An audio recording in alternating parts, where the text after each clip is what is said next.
This conference will now be recorded. All right, folks, so good morning. Thank you for being here. I want to introduce to you Chapter 28, Seedless Plants. And as I just stated just only a moment before, that this chapter, yes, it's primarily seedless plants, but really today we're going to briefly touch upon it in the beginning few slides, but then talking more regarding plant characteristics and such, and then get into seedless plants next lecture, okay? So part 2 of the PowerPoint will be on seedless plants, and now we'll have this perspective of the two different types of plants as far as seedless and seed bearing plants. And last week we went over chapter 29, seed bearing plants.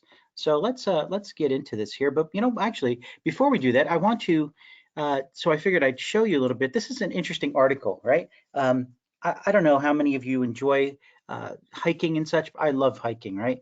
I wouldn't say I'm much of a survivalist, though, as far as being able to survive out in the woods with a pocket knife and, some dental floss. I think I'd have some issues, but I do, but I do like hiking in the woods.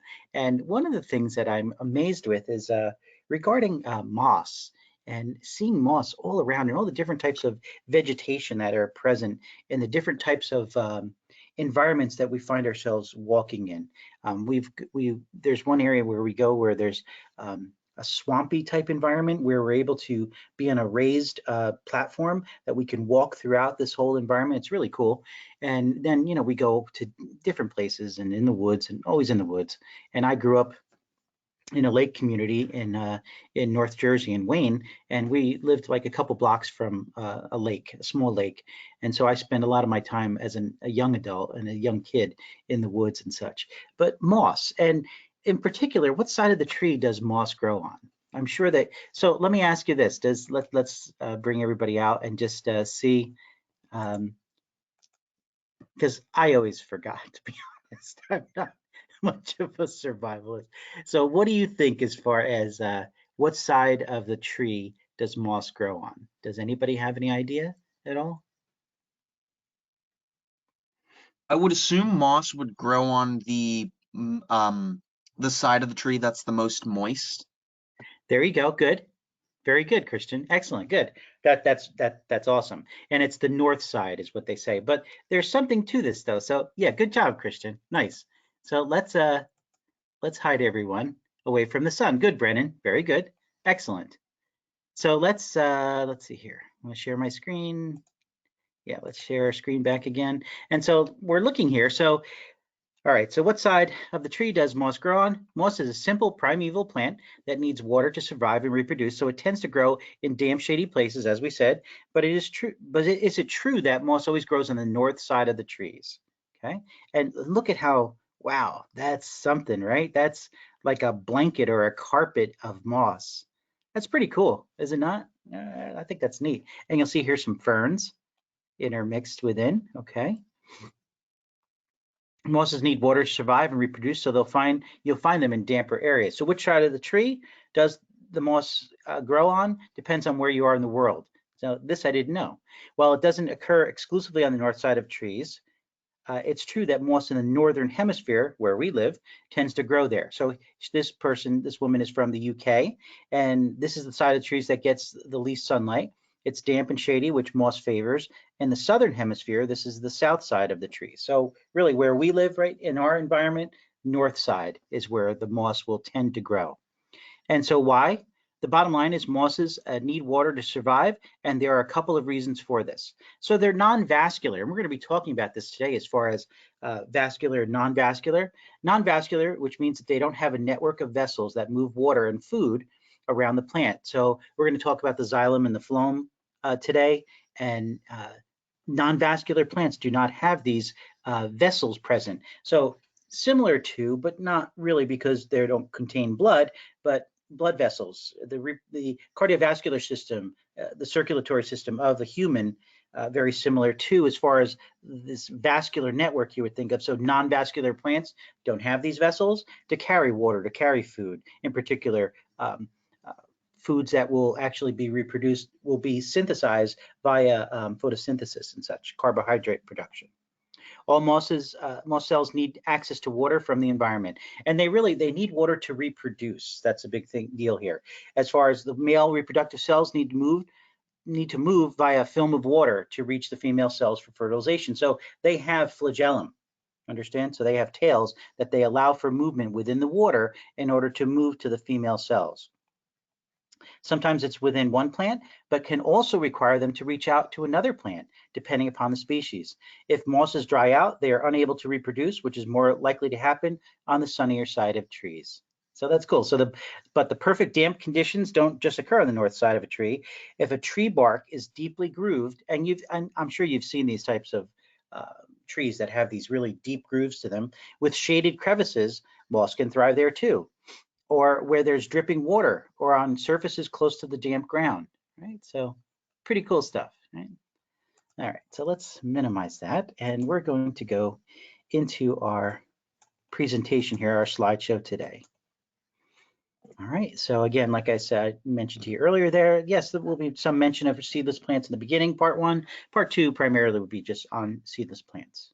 So here we have ferns, or one example of, and I love they call these the fiddleheads on top of the ferns here, right, at the apical surface.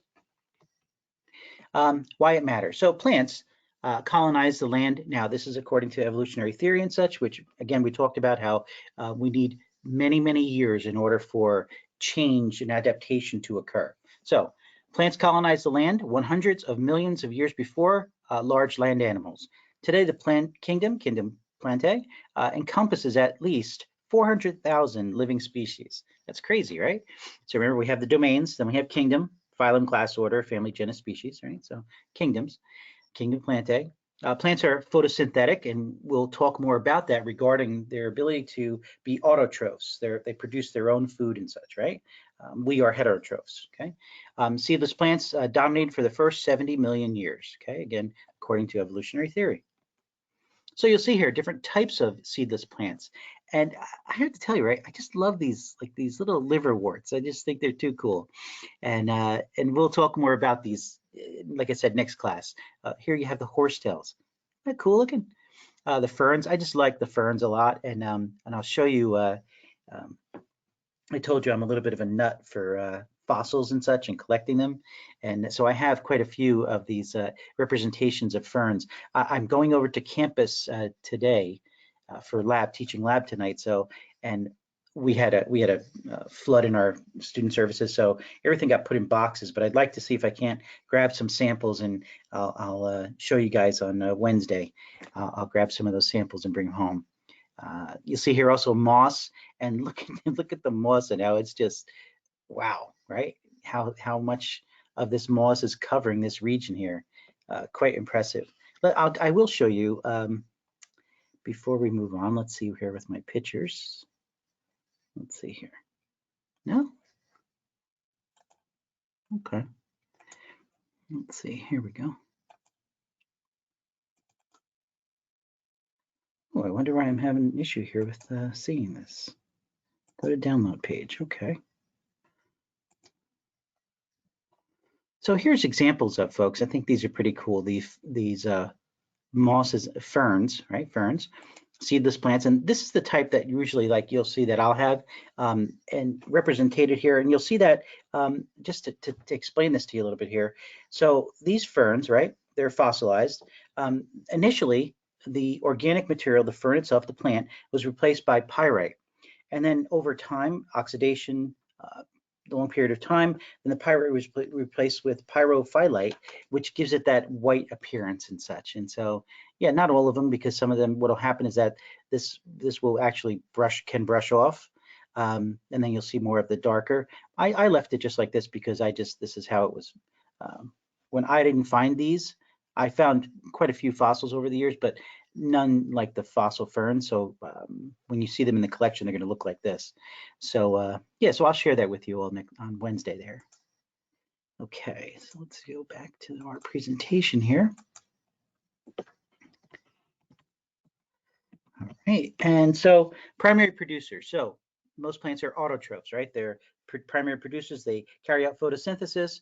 They use the solar energy, CO2, and water, and carry out processes where they're going to produce carbohydrates needed for the food, and they're going to also produce oxygen, okay? And dissolve minerals to manufacture their own food. Again, autotrophs, okay? Together with photosynthetic bacteria and protists, plants supply the atmosphere with oxygen. Just mentioned that, and providing the nutritional foundations for nearly all communities of life. And so many consumers on the planet will use and take advantage of the food source of plants and such, as well as ourselves. And I find myself doing more of trying to be more healthy as far as eating more fruits and vegetables and plants and such, and even doing green powders and different things in order to try and help with different types of health issues. And I think it's very important. So plants are very important as far as a food source, for sure. You'll see plant evolution, adaptations to life on land. So we believe that, with plant life began more in the water environment, right? And then developed, and as far as evolutionary theory is concerned, onto land. So green algae.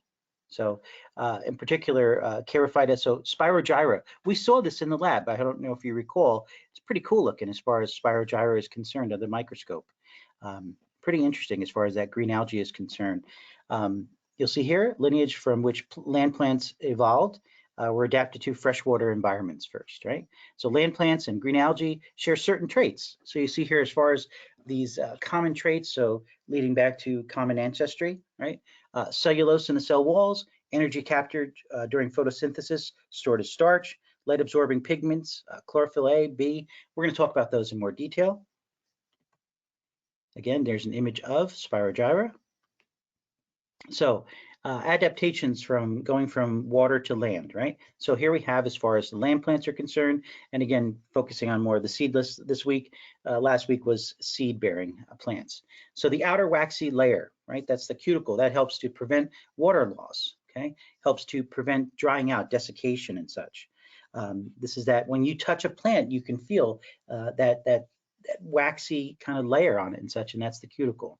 The stoma meaning openings and such, and so mouth. These tiny openings are very important to allow for gases to enter and to leave, as well as water can also, if it's left open. So understand that, like stoma, these are open primarily during the evening period of time, and not so much during the, depending upon what's going on as far as water being present, and as well as also how hot it is and such. So, but these are very important. You'll see here, cuticle covered surfaces allow plants to take up CO2 and control water loss via evaporation. Formed by a pair of cells that can change shape to open or close a space between them. These are guard cells in particular, okay? They're called guard cells. Oh, let me write that there. You can write that down.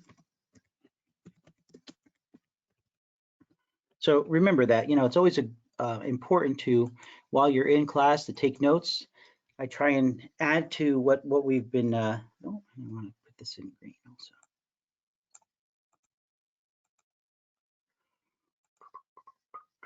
Here we go, okay. All right, now this is interesting also, these meristems, right? So regions of unspecialized dividing cells, these apical meristems near the tip. So in other words, when we think of the apex, so think in terms of like the apex of the heart or the lungs, okay? So what are you seeing there? Let's take a look at that for a moment.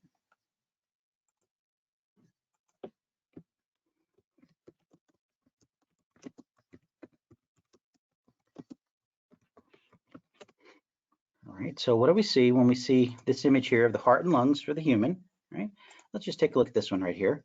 So here would be the apex. Here's the apex, right? And really, we remember that the apex of the lungs is superior and the base is inferior, where it's opposite as far as the heart is concerned. Here's the apex of the heart, right? Here's the base of the heart, opposite of the lungs. So this is the very, it comes to more of a point, so to speak. If you think of the apex of and the end of something, so think of the apex of a pyramid would be the very point of the pyramid, okay? So let's go back here, okay? So you'll see that near the tips of the shoots, right? the shoots, the roots, so what's going on above ground, what's going on below ground into the substrate, differentiate and form all mature tissues in land plants. And so let's, you know what I also want to do? Let's see here, because I know I have it here as far as, here we go. Let me show all downloads. File moved or missing, interesting, okay. Well, I know where I put it. I put it in here. Here we go. This is where we're at. Okay, you know what? Let me bring this over here, and here we go. Let's see. Let's go to this image first. This is cool. All right, so if you'll see this image here, so we're looking at apical meristems in particular, but there's also lateral. We'll discuss both. So you see here primary growth, right? The lengthening of the plant. So as far as with the root systems, or as far as for the height and the breadth of the plant, occurs at tips of shoots and roots, produces new leaves and flowers. That's the apical meristems, okay? At the tips here, okay? Lateral meristems cause secondary growth. So this would be the actual width of the plant itself. So occurs at the cambium, produces bark on the trees. This is more making the actual girth of the tree, okay? But as far as the apical, as far as the length of the tree, as far as the root system or what's above the ground, above the substrate, apical meristems. And they contain, and look at this here, this is cool. Here we see that here's the apical meristem. This is where growth occurs, okay? So here you're having, so think of it in terms of, how about like in human anatomy, as far as the growth plates, right? The epiphyseal plates, aka also known as the growth plates of bone, would allow for then the length of bone to grow. So the bone to grow in length, better way to say it, right? And these are these undifferentiated types of cells that will allow for the growth as far as in length is concerned, okay? Let's go back. Oh yeah, you know, let me just, this is what I wanted to show you before. This is a pretty nice looking, look at how many of those fossil ferns are present and such. I don't know, I think that's cool. Pretty neat. All right, let's get back to our PowerPoint here. All right, so you'll see here, so the stomata, so here we have these openings, right? And so these openings will allow for, and you'll have here the guard cells, right? Between two guard cells. So here's the stoma and the guard cells and such, and we're seeing that this will allow for the opening and closing of these to allow for gases to exchange, as well as for water could quite possibly leave the plant itself. Modern Kerophites, right? So Kerophites, we're thinking of these mosses and such, right?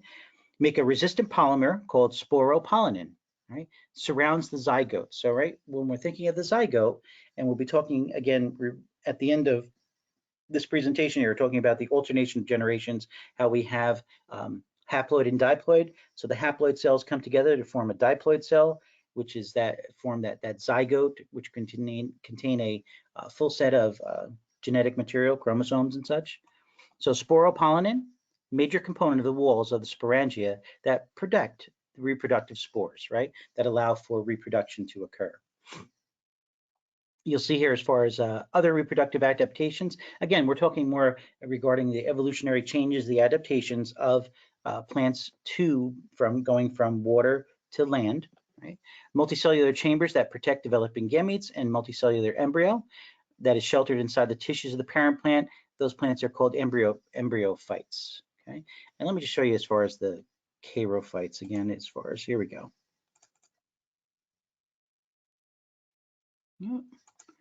Where's the other one I have? Here we go.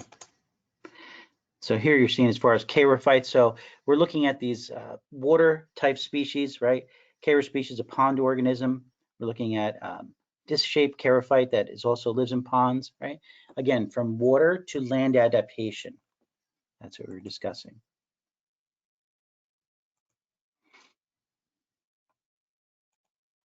And again, talking about these meristems here, right? So meristems, the growing regions. So these apical meristems, right? And arose early in land plant evolution, according to evolutionary theory. Apical meristems are undifferentiated and dividing cells. Again, this is the area where growth is going to take place, right? So That's what you're seeing here, right?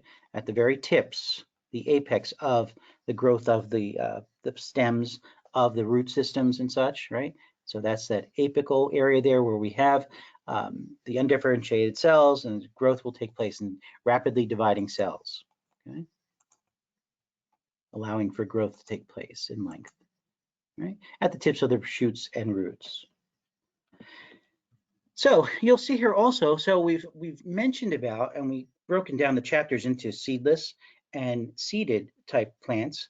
Well, how about also present within would be non-vascular and vascular as far as plants are concerned, right? So again, I mentioned to you earlier there regarding the vascularity that will allow for, and you'll see here the xylem and the phloem, right? The movement of water, minerals, ions, as well as phloem for these vessels for food, sugars, particularly think carbohydrates, other metabolic products synthesized during photosynthesis, right?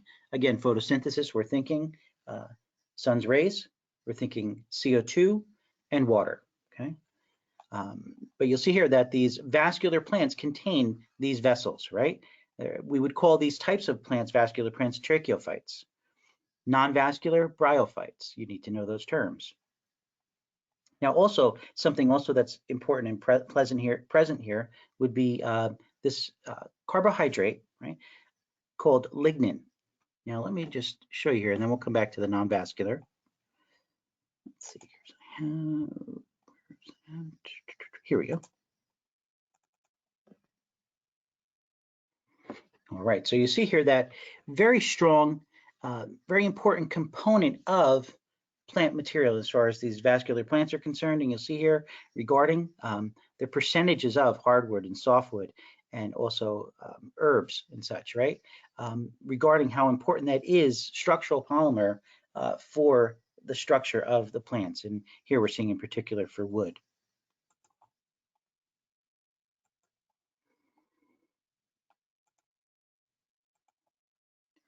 So you'll see here that these non-vascular, the bryophytes, right, lack well-developed internal tubes for transporting water, organic compounds, such as sugars and such. So think about this, that the non-vascular plants, they're not going to grow very high, right? So in other words, like you're thinking of a tree, in order for food and water to get to from the roots and from the leaves to the different components of the plant that can go very, very high, right? You'll need a vascular network. But in case of like mosses and such, they don't grow very high, and as such, they're very close to the water source because they don't have any vessels in order to transport. They'll have different types of network there in order to these rhizoids that will allow for the anchoring of the non-vascular plants, as well as the bringing up of water to the plant and such. Different though. They move solutes cell to cell via plasmodesmata. So plasmodesmata, these are channels between the cells. I have here, I believe on the allowing for communication, movement of materials. And we have this also present within our epithelial tissue, folks, right, for humans and such. So here we go. The plasmodesmata, plural, you'll see here that there's this channel between one cell and the next cell, and allowing for movement within the cytoplasm from one area to another, okay? And you'll see here fossils regarding, and look at this, how cool this is, right? So phloem and the xylem. So again, and I heard this made mention, I've heard this, and I didn't make this up, but I think it's really cool to help you understand this. So when you pronounce the word phloem, right, has that F sound, right? So F sound, think food, phloem, food, and then xylem for water, okay? But these are the vessels that will allow for movement of water, movement of food throughout the plants and such, okay, that are vascular. Okay. So the earliest fossils of vascular plant, this Cooksonia, and so that's what you're seeing here, right? Pretty interesting looking plant, right? And they're saying here, as far as 420 million years ago, according to evolutionary theory, Cooksonia stems lacked leaves and were probably less than 3 centimeters long, which is not very big, right? So, you know, 1, 2, 3, you know, maybe about like that or so. Cup-shaped structures at the top of the stems produced reproductive spores. All right, so you see here, that's what we're looking at as far as Cooksonia is concerned. All right, so let's see here. Had leafless, naked stems, right? So no leaves. They have sporangia, and that's what we think as far as in that very superior aspect of the plant. Sporangia, capsules containing reproductive spores, right? Simple xylem, right, for allow for movement of water.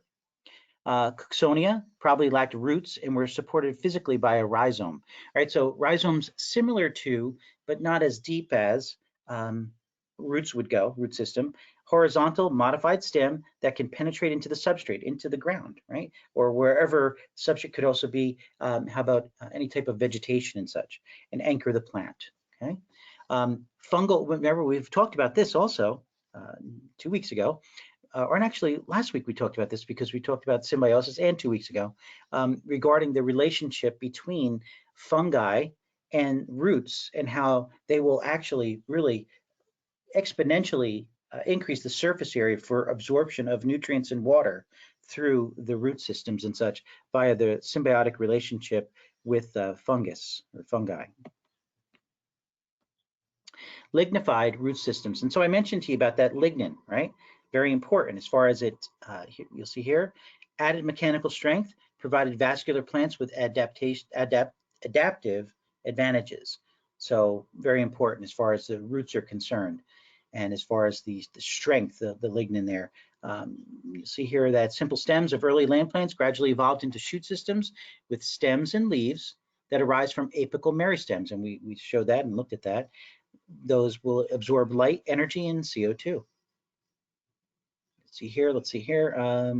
Upright stems bearing leaves and other photosynthetic structures increase the surface area for receiving light and such, and allowing for the ability to photosynthesize and produce their own foods and carbohydrates and such. And also, the shoot systems will allow for efficient launching of spores, which will increase the likelihood that they will be releasing their spores in order to grow in other environments of new plants and such. Now leaves, this is pretty cool, and you'll see some pretty interesting images as far as examples of microphyls and megaphylls, right? And we all know this. We all have seen these out in nature and such, and you'll see that leaves are modifications of stems, 2 categories. Again, the micro and megaphylls.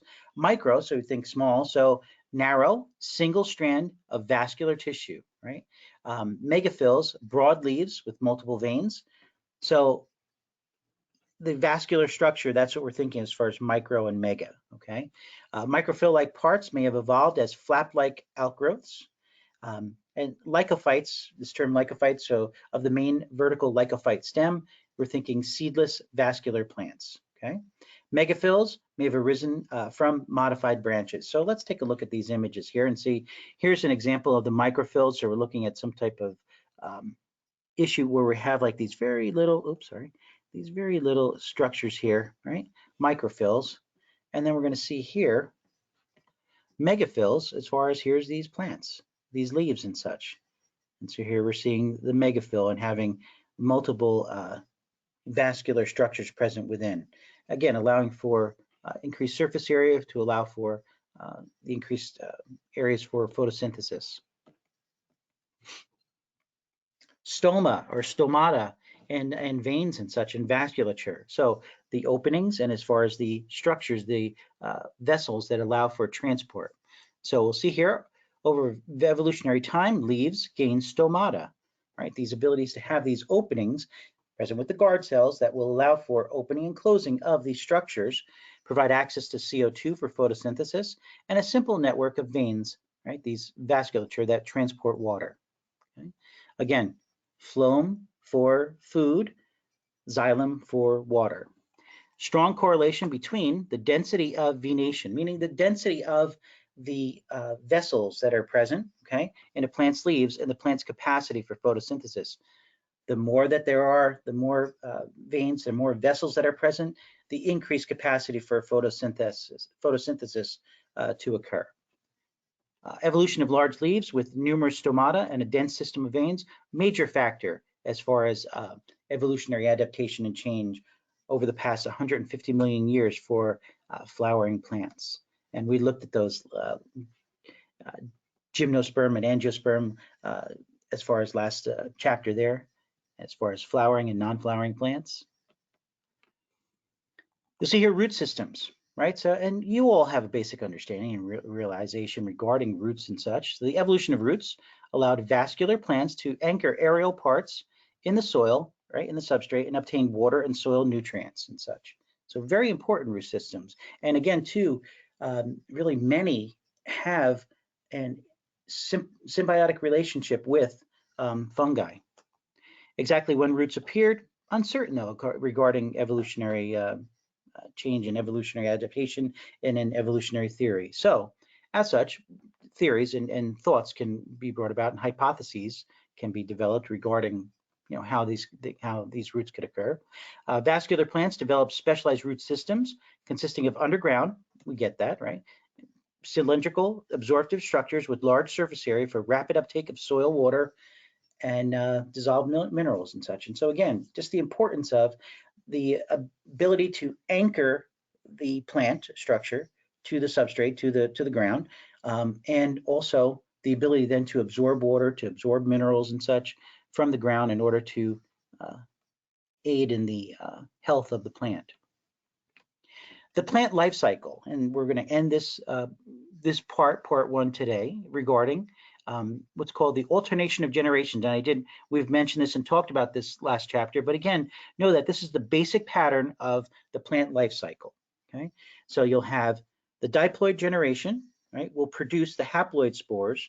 The haploid spores will come together at fertilization to form the diploid generation. So let's take a look here, folks, and just see. So you're seeing here that as far as, so we have the zygote, that's diploid, that has a full complement of the chromosomes, and then will produce then via meiosis, right, meiotic division, will produce the haploid cells, okay? And these haploid cells will then come together at fertilization to produce the zygote. So this is the alternation of generations as far as having a haploid and diploid phase, okay? So let's see here, and I think that's it for today. Yeah, so that's it for today, folks. So I wanted to give you just a lot of information in a short PowerPoint there, as far as we're going to be looking at PowerPoint 2, part 2 next class. But you'll see here, as far as chock full of a lot of good information regarding primarily just foundational information regarding characteristics for plants and such, and evolutionary adaptation that allowed for then the plants that arose from the water and then came out onto the land and such, and were able to then develop out onto the land. All right, folks, so please let me know if you have any questions or comments. Please, again, you should be reading through the chapters, doing the Cengage homework. I will be, I've been having some health issues, I apologize, but I will be getting around to putting in the system as far as your homework assignments and such, and grading those, and as time goes on. So I appreciate your understanding, and yeah, and yes, yeah, you still, oh, go for it, no problem. Yeah, I really, my focus, folks, is not to, yeah, and so I'm not gonna, I'll respond privately to that statement in just a moment there, a question. But know that, I'm here to facilitate and help you. I'm not here to, let me give you all a hard time. That's not my point whatsoever. And so anything that I can do to help you all, that's what I want to do. So let's stop the recording.